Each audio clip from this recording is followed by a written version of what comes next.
The struggles of the present are rooted in the past, when great powers decided the fate of faraway millions.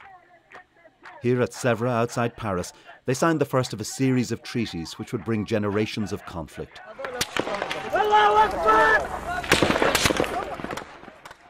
In this room, the defeated Ottoman Turks gave up an empire that included Syria, Iraq and Palestine. Ironically, as the victorious Allies were busy carving up the Middle East here, they'd already signed another treaty in a different part of the city to set up the world's first peacekeeping organisation, the League of Nations, forerunner to the UN.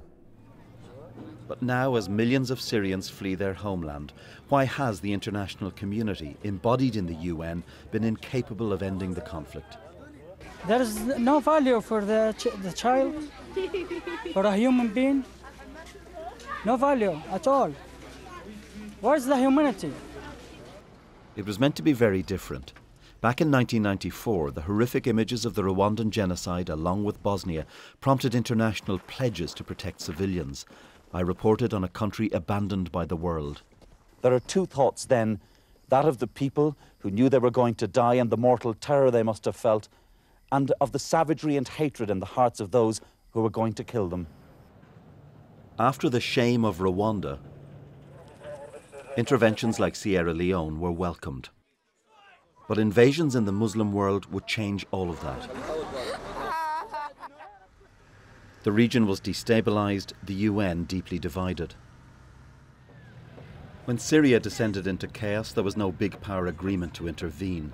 The West was fearful of entanglement, the Russians backed Assad, and regional powers waged a proxy war.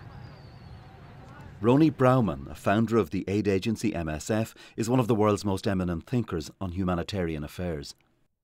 We can't just say interventions are worth nothing, because this is not entirely true. In some cases, yes, it is worth something.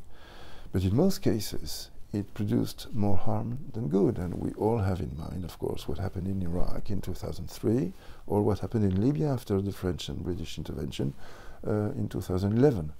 So let's beware of intervention as a political solution. President Assad, his enemies and their supporters all have brutally clear objectives. The West has been incoherent, inconsistent. A veteran UN peacemaker in Africa, Iraq, Northern Ireland, Marty Atasari, condemns the international disunity over Syria. It's a disgrace, and I'm ashamed that international community has allowed the Syrians to keep on killing each other. It's criminal, I would say. But there are places where peace is winning. This is a celebration for Nobel Prize winners from Tunisia, where civil society groups refused outside help and still brought opposing factions together, avoiding civil war. Wided Bouchamawi, a business leader, is one of the Nobel laureates. Many of international community try to help us or to give us advices. We said no. It's our affair. Maybe sometimes we were upset, sometimes we were happy, but we have just one force. One thing is to avoid war.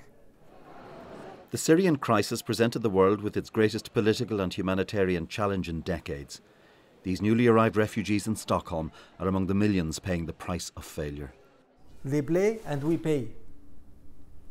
It is a game, but bad game and bloody game. Our children pay.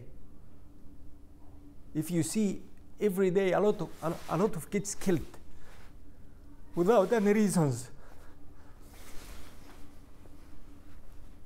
you find the kids as pieces, without head, without legs, without arms. Why?